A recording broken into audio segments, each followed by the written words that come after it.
रुक्मिणी माता का विवाह हुआ। ऐसा विवाह जिसकी कोई परिकल्पना भी नहीं कर सकते। कुछ समय में माता रुक्मिणी की प्रथम संतान हुई, जिसका नाम था प्रद्युम्न। प्रद्युम्न जी महाराज का विवाह, प्रद्युम्न जी महाराज का जैसे जन्म हुआ वैसे ही प्रद्युम्न जी महाराज को सम्रासुर नाम का राक्षस पकड़ करके ले गया, और ऐसा ले गया जिसकी कोई सीमा नहीं महाराज जी। अब सुखदेव बाबा ने, राजा परीक्षित ने सुखदेव बाबा से पूछा क्यों ले गया? बोले सुनो, ये सम्रासुर नाम का जो राजा था बड़ा ही आतताई था। इसका इतना आतंक था कि आतंक के कारण मजबूर होकर के भगवान ने सम्रासुर नाम के राक्षस को आकाशवाणी से श्राप दिया कि भगवान श्री कृष्ण की जो संतान होगी वही तेरा काल होगी। अब देखो भैया, काल से तो महाराज जी सब डरते। हमें पता पड़ जाए हम काल आगो में बतकाओ मस्कत, काल को पता पड़ जाए हम तुरंत महा में तुमने बैठा रहे कि मनने नहीं है। बताओ कोई मरना चाहता? बताओ भाई, कोई मरना चाहता? कौन मरना चाहता बताओ? मरना कोई नहीं चाहता कल काल। तो बोले महाराज ये प्रद्युम्न कौन है, पहले तो ये बताओ।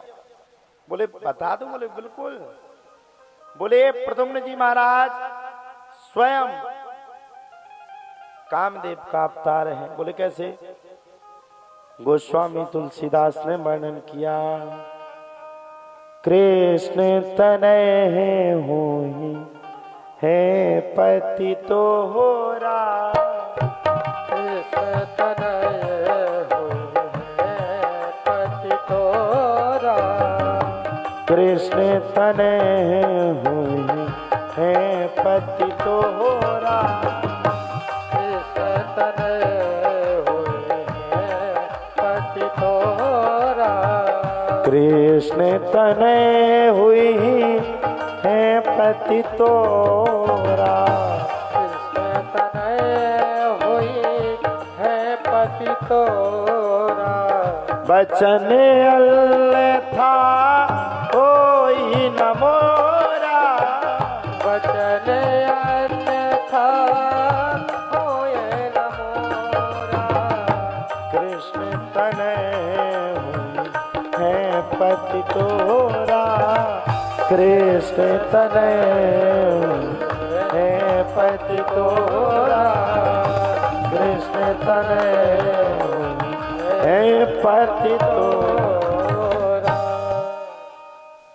ये कामदेव जी महाराज है। एक बार की बात है, सुखदेव बाबा कहते हैं राजा परीक्षित,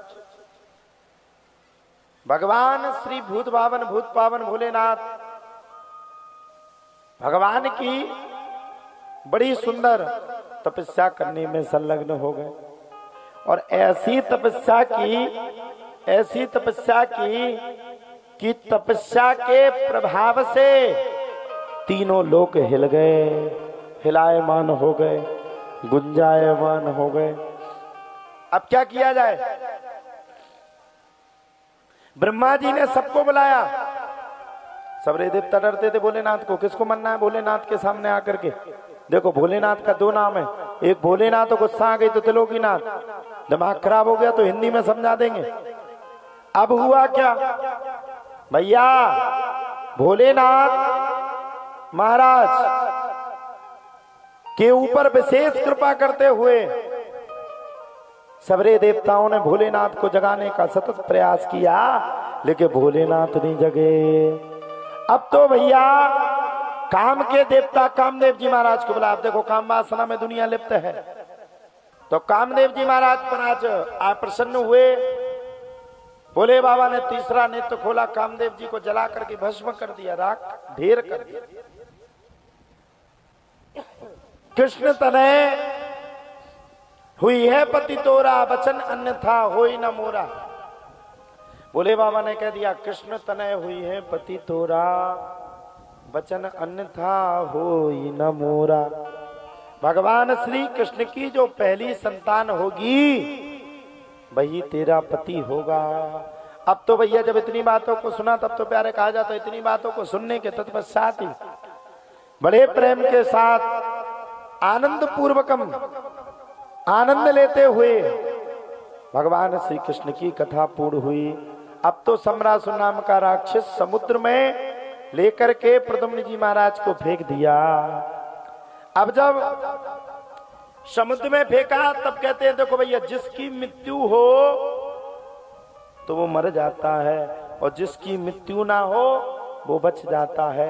मछली ने प्रद्युम्न जी को निगला और वही मछली को मछुआरे पकड़ लाए, बीच में से फाड़ा तो रानी भानुमती उस पुत्र को लेकर के सम्रासुर के दरबार में पहुंच गई। सम्रासुर ने कहा पालो। नारद मुनि ने पूर्व जन्म की पूरी कथा सुनाई और महाराज उसको पाला। वही प्रद्युम्न अल्प आयु में श्याने हो गए और उन्हीं प्रद्युम्न जी महाराज ने सम्रासुर से युद्ध किया और सम्रासुर नाम के राक्षस के प्राण पखेरु उड़ गए।